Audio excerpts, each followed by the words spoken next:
사도행전 17장 22절부터 37절까지 말씀입니다. 소크라테스가 이런 말을 했다고 합니다. 신념을 가진 사람이 당하는 고난은 두려워하지 않는다. 스코틀랜드의 종교개혁자인 존 낙스라는 사람은 정말 박해를 많이 받았던 사람입니다. 메리 여왕에 의해서 굉장히 많은 박해를 받았던 목사님이셨는데요. 이 메리 여왕의 불의에 대해서 통렬하게 아주 비판하는 책을 출판해서 소위 말하는 왕정파에 의해서 체포가 되어졌습니다. 그때 이 체포가 되어졌을 때 이 체포한 사람들이 이렇게 얘기를 했어요. 그대의 신앙과 그대가 말하는 것을 철회할 생각이 없는가? 라고 이렇게 종용을 했습니다. 그러니까 그 신앙과 그 믿음을 좀 양보해 주면 얼마든지 좀 편하게 살아갈 수 있을 텐데 그것을 철회할 생각이 없겠는가라고 이렇게 물었습니다. 이때 존 낙스는 아주 분명한 어조로 이렇게 대답했다고 합니다. 마음이 그것을 생각했습니다. 입이 말했고 손이 그것을 썼습니다. 만일 그것으로도 모자란다면 하나님의 은총을 힘입어 피로써 그것을 증명하겠습니다. 라는 각오를 많은 사람들 앞에 신앙의 믿음의 결단을 보여주었습니다. 일종의 각오라고 말할 수가 있겠죠. 각오는 결심에서부터 나오는 거죠. 결심은 가치 있는 일에 대해서 내가 그렇게 살겠다라는 그런 마음에서 우러나오는 것이고요. 그 결심이 각오라는 것을 만들어냅니다. 각오는 신념의 정도에 따라서 그리고 결심의 정도에 따라서 가치의 정도에 따라서 정비례하는 것이 틀림이 없습니다. 그리고 그것을 이루기 위해서 최선을 다하는 것이 각오를 가지고 있는 마음일 것입니다. 각오를 가지고 있다 하더라도 말입니다. 그것을 실제로 실천에 옮기는 것은 말처럼 그렇게 쉽지 않은 것임을 우리는 인생을 살면서 얼마든지 경험하게 됩니다. 무엇보다도 게으름 때문에 실천이 쉽지 않습니다. 아니, 각오를 한 사람은 게으름이라는 말 자체는 어울리지 않는 말이겠죠. 이 정도로 무너질 각오와 신념이라면 각오라는 말을 쓸 자격도 없을 겁니다. 게으름에 좌지우지 되어지지 않는 각오를 가지고 있다 하더라도 그 결심과 그 각오를 실천에 옮긴다라는 것, 그것 또한 쉽지 않는 것임을 우리는 알 수 있습니다. 왜냐하면 몇 가지 점에서 그런데요. 무엇보다도 외적인 조건들이 우리가 아무리 목숨을 각오를 한다 할지라도 그 외적인 조건들이 도와주지 않으면 그 각오를 펼칠 수 있는 것들이 그렇게 많지 않다라는 겁니다. 두 번째에 쉽지 않은 이유는 내가 가지고 있는 조건들 때문에 그렇다라는 거예요. 내가 한 각오는 굉장히 이상향에 가까운데 실제로 내가 그것을 이루기 위해서 내가 가지고 있는 실력이 그것이 그렇게 생각보다는 많지 않기 때문에 때로는 나의 연약함 때문에 그 각오를 실천에 옮기는 것이 쉽지 않은 것임을 우리는 경험하게 됩니다. 약속 혹은 결단한 것 말입니다. 그것을 실천하는 것이 쉽지가 않아요. 오늘 성경 속에서 다윗은 정말 목숨을 담보로 한 각오를 했던 것을 보게 됩니다. 사실은 다윗이 목숨을 담보로 했던 이 각오의 내용들 말입니다. 그 각오의 내용들 속에서는 그 당시에 이 내용을 들었던 수많은 사람들이 이 내용을 들었는데 거기에는 많은 보상을 약속해주고 있습니다. 지금 상황이 어떤 상황이 있느냐 하면 골리앗이라는 블레셋의 아주 걸출한 장군과 1대1 맞대결을 벌여야만 했습니다. 그리고 이 두 사람 간의 이 전투가 이 양쪽 진영의 전쟁의 그 승패를 좌우할 만한 아주 중요한 그 전투가 되어져야만 됩니다. 이것을 너무 잘 알았던 사울은 이 전투에 나가서 이것을 승리로 이끄는 사람들에게는 아주 굉장한 보상을 약속을 했습니다. 25절에 보면 이런 약속을 합니다. 우리 한번 25절 한번 읽어볼까요? 읽습니다. 시작.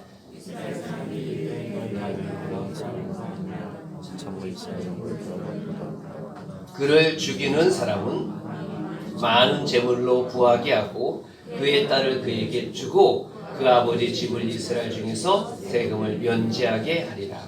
보상이 뭐죠? 골리앗을 죽인 사람에게 주는 보상이 첫째는 뭐라고요? 재물을 많이 주겠다라는 것이고요. 둘째는 뭐죠? 왕의 사위가 되는 겁니다. 그러니까 정치적으로도 그 입지가 굉장히 튼튼하게 되어지는 것이고요. 세 번째는 뭐죠? 그 아버지 집, 그러니까 그 가문에 세금을 면제해 주겠다라는 겁니다. 혹자는 이 세금을 면제를 해주겠다라는 것을 군역을 면제해 주겠다라는 말로도 해석을 합니다. 그러니까 그 집안에 전쟁이 났을 때 그 아들들이 전쟁에 나가지 않도록 해주겠다라는 그러한 약속까지 포함이 되어져 있습니다. 부자가 되어질 수 있고요, 왕족이 되어질 수 있고, 그리고 세군과 이 군을 면제당할 수 있는 그런 엄청난 보상을 약속을 했습니다. 그런데도 말입니다. 그런데도 수십만 명의 이스라엘 군대 가운데서 그 골리앗과 싸우겠다라고 자원한 사람이 아무도 없었다라는 것입니다. 그렇게 놀라운 보상이 약속이 되어져 있음에도 말입니다. 지원자가 없는 이유는 무엇이냐면 필패할 것이 뻔하였기 때문에 그래요. 골리앗과 싸워서 어느 누구도 이길 수 없다는 사실을 모든 사람들이 알고 있었기 때문에 마치 자살 행위와 같은 결단을 할 수 있는 사람은 이스라엘의 전 군대의 군인들 중에 단 한 사람도 있지 않았다라는 거예요. 근데 이 일에 말입니다. 아무도 자원하지 않는 이 일에 말입니다. 목숨을 담보로 하는 이 결단의 말입니다. 이 각오의 말입니다. 유일하게 한 사람이 자원을 했습니다. 목숨을 건 결단의 말이에요. 32절에 보면 이런 말씀이 나옵니다. 우리 다시 한번 읽어볼까요? 32절 읽습니다. 시작. 다윗이 사울에게 말하되 그로 말미암아 사람이 낙담하지 말 것이라. 주의 종이 가서 저 블레셋 사람과 싸우리이다 하니 라고 말합니다. 그러니까 다윗이 이 전쟁터에 와서 본 것을 보고 분노하여 다윗이 결단을 한 것이 무엇이냐면 내가 골리앗과 싸우겠다라는 겁니다. 물론 다윗의 결단의 근거는 사울 왕이 약속했던 큰 부자가 된다거나 그 사위가 된다거나 그 아버지의 세금을 면제하는 것이거나 그런 것에 있지 아니하였고, 우리가 이미 지난주에 살펴봤던 것처럼 다윗의 마음 가운데는 하나님을 모욕하는 이 일에 대한 신앙적 분노함이 있었다라는 겁니다. 다시 말씀드리면 골리앗과 싸우겠다라는 이 다윗의 각오는 신앙의 결단이었습니다. 신념을 넘어선 믿음의 결단이었고 각오를 넘어선 하나님 앞에서의 헌신의 결단이었다라는 겁니다. 그것은 다윗의 지금까지 신앙적 경험을 근거로 한 다윗의 각오였고 결단이었어요. 다윗의 결단과 다윗의 각오는요, 금방 우리가 살펴보았던 것처럼 목숨을 건 결단이었어요. 그 당시에 모든 사람들 말입니다. 그 전쟁터에 있는 모든 사람들 말이에요. 다윗을 제외한 수십만 명이 된 모든 사람들은 다윗이 골리앗에게 도전을 했다라는 이 사실은 목숨을 걸었다라는 것을 넘어서서 다윗은 반드시 죽을 것이다 라는 결론을 지을 수밖에 없는 이 일에 다윗은 그 일에 결단했다라는 거예요. 각오를 했다라는 겁니다. 사실 여러분 성경에 보면 목숨을 담보로 한 결단을 한 사람들이 굉장히 많습니다. 예를 들면 가장 유명한 사람이 누굴까요? 에스더라는 여인이 있습니다. 가장 유명한 이 에스더가 한 말이 뭐죠? 뭡니까? 죽으면 죽으리라라는 거예요. 죽으면 죽으리라. 에스더가 결단을 했을 때 왕에게 내가 나아가서 우리 백성을 좀 국률이 여겨달라고 이 이야기를 할 때 에스더가 왕에게 나아갈 때 그 마음이 무엇이었느냐면 나는 살 것이다 라고 생각을 한 거 아니에요. 죽을 수도 있다라는 것이 전제가 되어진 거예요. 에스더도 무엇을 근거로요? 목숨을 걸은 것을 근거로 결단하였다라는 겁니다. 목숨을 건 신앙의 사람들은 에스더뿐만이 아닙니다. 또 누가 있을까요? 다니엘과 그의 세 친구들 하나야, 미사엘, 아사랴, 이 사람들 말입니다. 하나님을 섬기는 일을 하게 되어지면 사자의 불에 던져지기도 하고 불구덩이에 던져질 위험에 있음에도 불구하고 이들은 목숨을 건 결단을 한 거예요. 설사 내가 그곳에 들어가서 목숨을 잃는다 할지라도 나는 하나님을 믿는 그 믿음을 포기할 수 없습니다. 이것이 그들의 믿음의 결단이었습니다. 바울이 3차 전도 여행을 마치고 예루살렘으로 올라가게 되어집니다.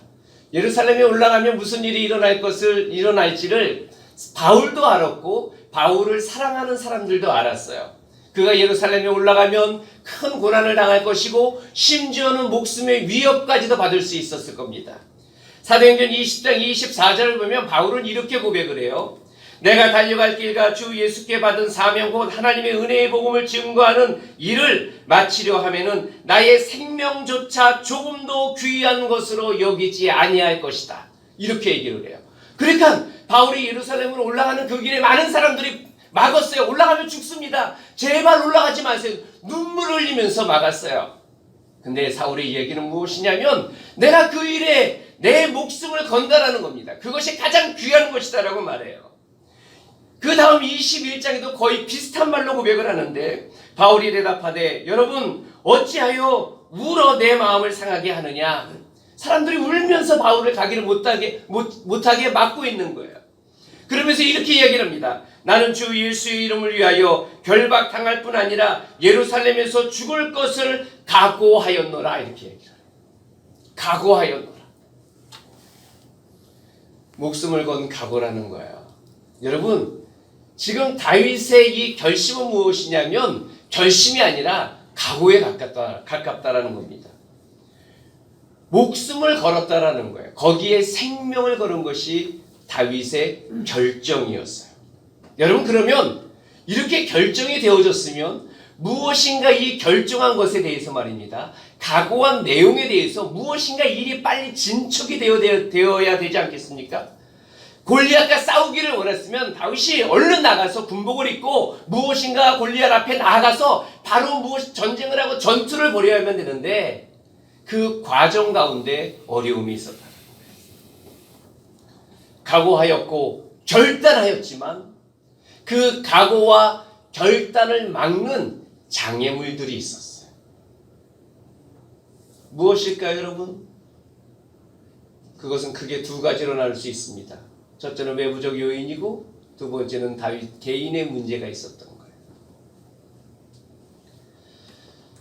이 망령된 이야기를 듣고 다윗이 골리앗과 싸우기로 작정을 하였습니다.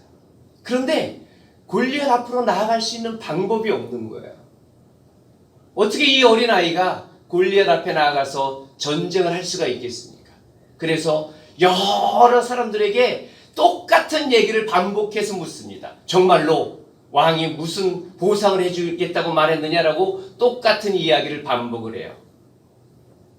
이 이야기가 형들의 귀에 들어가게 되어졌어요. 그래서 그 중에 큰 형인 엘리압이 다윗에게 얼른 뛰어옵니다. 그러면서 이렇게 혼을 냈어요. 28절 한번 볼까요? 28절 읽겠습니다. 시작.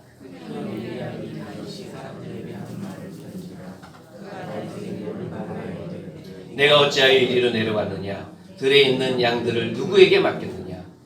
나는 내 교만과 내 마음의 완악함을 아노니 내가 전쟁을 구경하러 왔도다. 오늘 28절에 보면 큰형 엘리압이 다윗에게 내려와서 뭐라고 표현되었느냐 하면 다윗에게 노를 바라여 라고 이야기를 합니다. 그러니까 신경질 내는 정도가 아니라 아주 대노했다라는 겁니다. 그의 화를 불처럼 타오르게 만들었다. 이게 이런 표현이에요. 그러니까 엘리압이 다윗을 아주 혼구멍을 내는 거예요. 어쩌면 왜 화를 냈을까요? 화를 낸 이유가 무엇일까요? 첫째는 이 형 엘리압은 다윗이 이 골리앗과 싸울 만한 사람으로 인정하지 않았다라는 것입니다.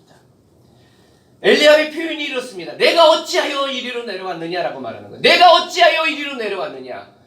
깜짝 놀란 거예요. 아니, 너를 이 전쟁 최전방에서 볼 수 있을 거라고는 상상도 할 수가 없었는데 다윗을 거기에서 본 거예요. 네가 왜 여기 있지? 네가 왜 여기 있느냐라는 것입니다. 여러분, 이 말의 의미는 무엇입니까? 다윗은 이 전쟁터 최전방에 내려와서는 안 되는 존재를 알고 있는 거예요. 내려올 수도 없어야만 됩니다. 내려올 자격도 없습니다. 내려올 실력도 없는 사람이 다윗을 알고 있는 거예요. 다윗은 지금 이 최전방 골리앗 앞에서 있을 만한 그런 존재가 아니라고 엘리압은 생각합니다. 두 번째는 엘리압이 무엇을 질문하냐면 이렇게 질문해요. 들에 있는 양들을 누구에게 맡겼느냐라고 얘기를 해요. 들에 있는 양들은 도대체 누구에게 맡기고 너 여기 와 있는, 여러분 이 말의 의미는 무엇입니까? 너 일이 뭔데? 이 얘기를 하고 있는 거예요. 너는 한낱 목동에 불과하다라는 것입니다. 전쟁터에서 싸울 만한 그런 용사가 아니라는 거예요. 목동인 주제에 여기 가서 왈가불가할 이유가 없다라는 것입니다. 가서 너는 들에 나가서 양이나 돌보는 그러한 사람이라는 것이 의미라는 것입니다. 다윗을 인정하지 않습니다. 엘리압 형들은 말입니다. 그리고 엘리압은 무엇이라고 얘기를 하느냐 하면 이렇게 말해요. 나는 내 교만과 내 마음의 완악함을 아노니 내가 전쟁을 구경하러 왔다, 이렇게 얘기를 해요. 내가 전쟁을 구경하기 위해서 이 최전방에 피가 튀는, 살이 튀기는 이곳에 왔구나라고 이야기를 하는 겁니다. 나이 어린 사람의 시기 어린 행동으로 생각을 했고 전쟁의 상황을 모르는 철부지와 같은 행동을 하고 있는 것으로 생각했습니다. 마치 공명심을 누리고 싶은 그런 어린아이와 같은 그런 마음으로 말입니다. 쓸데없는 일에 참견하는 태도로 그런 다윗의 행동을 몰아붙였습니다. 근데 여러분, 사실 이 형 엘리압의 이야기 말입니다. 이거 타당한 거 아니겠습니까? 네가 왜 여기 있느냐라는 거예요. 네가 왜 여기 있느냐? 다윗이 여기에 있을 이유가 없습니다. 여기에 있을 필요도 없고요. 여기에 있어서도 안 되는 사람입니다. 왜냐하면 다윗은 지금 군대의 군인으로 소집되어질 나이가 되어지지 않았기 때문에 그래요. 그러니까 지금 고등학생입니다. 고등학생의 전쟁터에 나가서는 안 되는 거예요. 더군다나 지금 다윗이 결심한 건 뭐냐면 집단과 집단의 싸움이 아니에요. 막 저쪽에 전체와 이쪽에 전체가 막 나가서 싸우다가 저쪽 군인에게 눈먼칼에 한번 이렇게 찌르고 베고 할 수 있는 것 어쩌다가 뭐 다윗이 할 수 있지 않겠습니까? 근데 그런 싸움이 아니라는 거예요. 지금은 이를 때 이를 싸움이에요. 다윗이 누구와 싸운다고요? 골리앗과 싸운다고요. 다 성경을 봐서 아시지 않습니까, 우리는? 근데 우리 뒷부분의 얘기를 모른다고 한번 생각을 해봅시다. 누가 이깁니까? 누가 이길 것 같아요? 골리앗이 이기죠. 당연히 골리앗이 이기죠. 엘리압의 분노는 이해할 만합니다. 그러나 분명한 사실은 무엇이냐면 성경이 엘리압을 지지하지 않는다라는 것입니다. 엘리압의 분노는 믿음의 시각이 없는 세속적인 분노였습니다. 다윗의 시각과 마음과 결단을 가지지 못한 분노였다라는 것입니다. 다윗의 분노와는 본질적으로 다른 분노예요. 신앙적인 분노가 아닙니다. 하나님의 이름이 모욕당하는 거룩함에서 나오는 분노가 아니라는 거예요. 이런 엘리압의 책망에 대해서 다윗은 이렇게 대답을 합니다. 29절 말씀입니다. 29절 말씀 한번 읽어볼까요? 읽겠습니다. 시작. 다윗이 이르되 내가 무엇을 하였나이까? 어찌 이유가 없으리까? 형에게 이렇게 대답합니다. 형, 내가 도대체 무엇을 하고 있는데? 나 아무것도 한 것이 없는데 라고 말하는 거예요. 내가 형에게 정말 그렇게 책망받을 일을 한 건가? 라고 묻는 겁니다. 나의 분노와 하나님의 이름에 모욕을 당하는 이 일에 대해서 내가 신앙을 가지고 분노하는 것이 그만큼 잘못된 것인가? 라고 묻고 있는 것입니다. 어찌 이유가 없겠습니까? 그것은 한마디의 말에 불과한 거 아니야, 형. 그냥 내가 말만 하고 있는데 뭐가 잘못된 건데 이렇게 되묻고 있는 것입니다.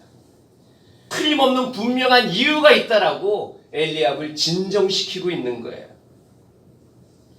형들은 다윗에 대해서 편견을 가지고 있습니다. 그는 거기에 올 사람이 아니다라는 편견을 가지고 있어요. 그는 하나님의 일을 할 만한 사람이 아니다라는 편견을 가지고 있습니다.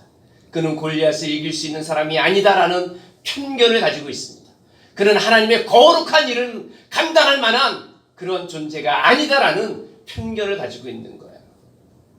그의 각오가, 그의 결심이 아무리 신앙적이고 아무리 믿음의 근거에서 나온다 할지라도 세상의 편견이라는 장애물 앞에 지금 다윗이 있는 겁니다. 여러분, 형들의 편견만 있을까요? 사울이라는 왕도 다윗에게 편견을 가지고 있습니다. 33절 한번 읽어보겠습니다. 33절 읽겠습니다. 시작.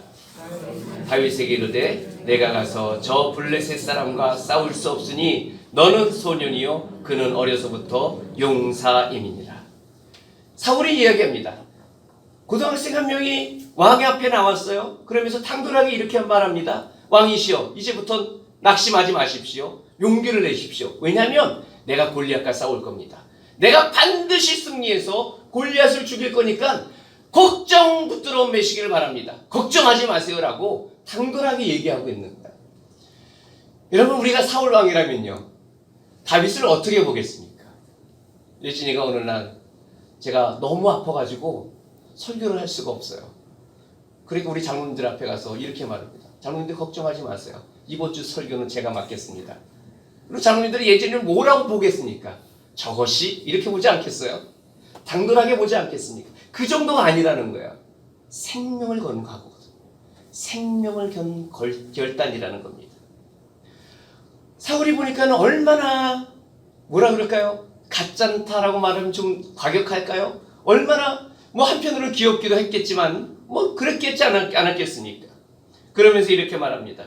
너는 블레셋 사람과 싸울 수가 없어. 왜 싸울 수 없느냐면 너는 소년이고 그는 어려서부터 용사이기 때문에 너는 안 돼 라고 말하는 거예요.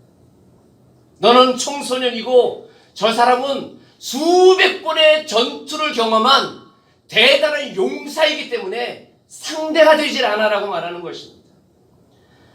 너는 모집도 되어지지 않은 자격이 없는 소년이었지만 그 사람은 전쟁의 용사이기 때문에 너는 상대가 되질 않아 라고 말합니다. 너희의 용기는 가상하고 너희 결단은 하나님 앞에 칭찬을 받을 만하고 하나님 앞에 모욕당하는 그것에 대한 거룩한 분노를 느낀 것은 과히 칭찬할 만하지만 그러나 너는 될 수가 없어. 너는 안 되는 거야 라고 말하는 거예요. 세상에 편견이 있다는 겁니다. 우리도 그렇지 않습니까? 우리도 말입니다. 우리도 세상에 편견을 가지고 있어요. 하나님의 거룩한 일들을 위해서 우리는 거룩한 결단을 합니다. 그렇게 하시길 바랍니다. 그런 결단이 있으시기를 주의 이름으로 축원합니다. 목숨을 걸 만한 결단 말입니다. 요즘에는 목숨을 걸 만한 결단은 별로 없는 것 같아요. 어쨌든 그 무엇인가 하나님 앞에 신앙적으로 믿음으로 내가 교회와 성도와 하나님의 영광을 위하여 뭔가 내 마음에 타오르게 만드는 불타오르는 그 무엇 말입니다. 그건 말이에요. 그 결단이 때로는 우리들의 외적인 모습을 보고 편견 때문에 좌절되어지는 경우가 때로는 있다라는 겁니다. 못할 것 같은데, 안 될 것 같은데 라는 건 말이에요. 당신이 가지고 있는 실력으로, 당신이 가지고 있는 조건으로, 환경으로 이런 것들 말이에요. 마가복음 6장에 보면 예수님께서 고향에 가셨습니다. 예수님의 고향이 어디일까요? 태어난 곳은 베들레헴이지만 자란 곳은 나사렛. 그래서 성경에는 고향을 나사렛이라고 표현을 합니다. 거기 가서 다른 도시에서처럼 회당에 들어가서 하나님의 말씀을 전하셨어요. 근데 아무도 말입니다. 그 나사렛에 있는 그 동네의 사람들 말입니다. 아무도 예수님을 인정하지 않는 거예요. 왜 인정하지 않느냐 하면 이래서요. 이 사람이 누굴까요? 예수님이. 이 사람이 마리아의 아들 목수가 아니냐라고 말하는 거예요. 마리아의 아들 목수가 아니냐. 지금 고향에 있는 사람들을 예수님을 무엇으로 보고 있는 거예요? 목수로 보고 있습니다. 목수. 구세주로 보고 있는 것이 아니라, 우리의 생명을 주시는 분으로 보고 있는 것이 아니라 목수로 보고 있는 거예요. 야고보와 요셉과 유다와 시몬의 형제가 아니냐, 그 너희들이 우리와 함께 여기 있지 아니하냐라고 말합니다. 그러면서 성경이 뭐라고 기록하고 있느냐 하면 예수를 배척한지라라고 얘기합니다. 아무리 생각해도 예수님에게서는 구원의 어떤 그 생명이 넘치는 그 근원이 보이지 않는다라는 것이 이 사람들의 결론이었어요. 방해물이 있습니다. 예수님께서도 그러한 것들을 경험하셨어요. 다윗이 하나님의 거룩한, 하나님 앞에서의 거룩한 결단과 각오를 했을 때 그에게도 방해물이 있었어요. 그럼에도 불구하고 다윗은 그 장애물에 굴복당하지 않았습니다. 엘리압에게 굴복당하지 않고 사울에게 굴복당하지 않았어요. 장애물이 다윗의 믿음의 결단을 꺾지 못했습니다. 다윗으로 하여금 골리앗 앞까지 나아가는 데 있어서 그 장애물들이 다윗의 발걸음을 막지 못했다라는 것입니다. 승리는 언제나 다윗과 같이 했을 때 승리를 맛볼 수 있는 거예요. 만약에 다윗이 엘리압의 말을 듣고 중지해서 골리앗 앞에서 승리할 수 있는 그 승리를 맛볼 수 있었을까요? 만약에 다윗이 사울의 만류에 이 말에 귀를 기울였다면 그가 당당하게 골리앗 앞에 서 있을 수 있었을까요? 다윗의 결단과 각오, 그 믿음의 결단과 각오는 그러한 것에 꺾이지 않았고 그로 말미암아 승리할 수 있었습니다. 사랑하는 성도 여러분, 그런 승리가 우리에게 있기를 바랍니다. 그런 승리가 말입니다. 하나님 앞에 우리가 가지고 있는 것 있지 않습니까? 우리가 결단한 내용들 말입니다. 그것들 우리가 어떤 조건에 있든 어떤 환경에 있든지 간에 꺾이지 아니하고 그것이 관철되어질 때까지 꾸준하게 그렇게 나아가는 우리 모두가 되어지기를 주의 이름으로 축원합니다. 둘째는 어떤 장애물이 있었느냐 하면 구조적인 문제가 있었어요.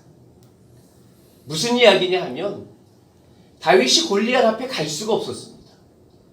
절차가 필요했기 때문에. 무슨 절차요? 왕의 허락을 받아야 되는 절차가 필요했기 때문에. 근데 어떻게 왕에게 나갈 수가 있겠습니까? 그가 군인도 아니고 장교도 아니고 일반 사병도 아니고 그것도 최전방에서 일개 고등학생에 불과한 이 아이가 왕에게 나아갈 수 있는 방법이 없어요. 구조적으로 말입니다. 어떻게 할 수 있겠습니까? 어린아이가 왕을 만나는 것이 쉽지가 않아요.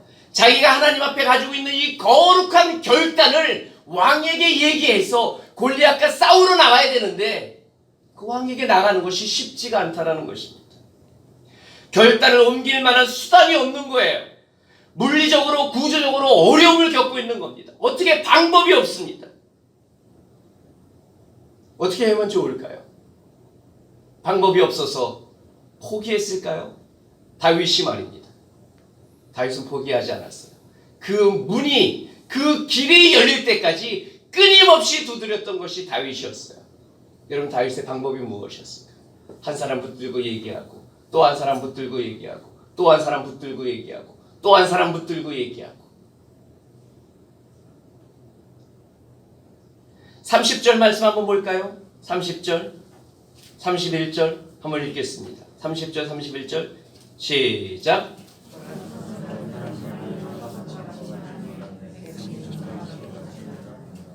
어떤 사람이 다윗이 한 말을 듣고 그것을 사울에게 전하였으므로 사울이 다윗을 부른지라. 전과 같이 계속 말하니까 그 소문이 누구에게까지 들려지게 된 거예요? 사울에게까지. 그러니까 다윗의 방법은 무엇이냐면 사울이 이 이야기를 들을 때까지 얘기를 한 거예요. 여러분, 하나님의 거룩한 이 결심을 실행하는 데는 언제나 열려져 있다는 사실을 믿으시길 바랍니다. 길은 언제나 있는 거예요. 왜냐하면 하나님께서 인도자가 되시기 때문에, 예수님께서 길이 되시기 때문에 방법은 언제나 있다는 것입니다. 그리고 대부분의 경우에는 우리가 길을 모르질 않아요. 방법을 모르질 않습니다. 중도에 포기할 뿐이지.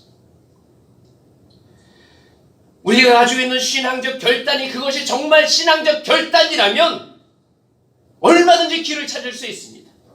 하나님의 영광을 위한 길이라면, 더욱더 하나님의 영광을 위한 길이라면 그 길 속에는 반드시 길이 있음을 믿으시길 바랍니다.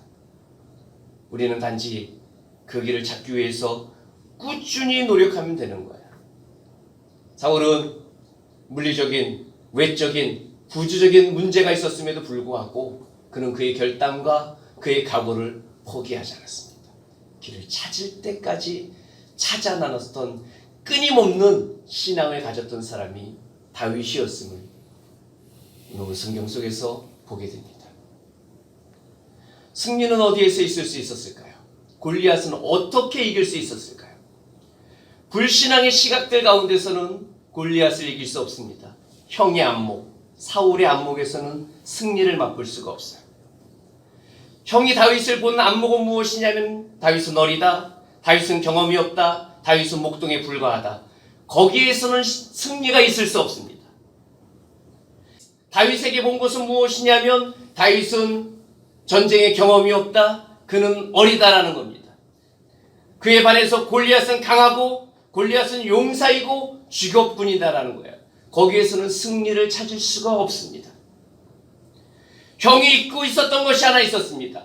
다윗을 통해서 하나님께서 말씀하셨던 내용이었는데 형이 잊고 있었던 것이 하나 있는데 그것은 그가 이미 하나님의 기름 부음을 받은 자였다라는 거예요.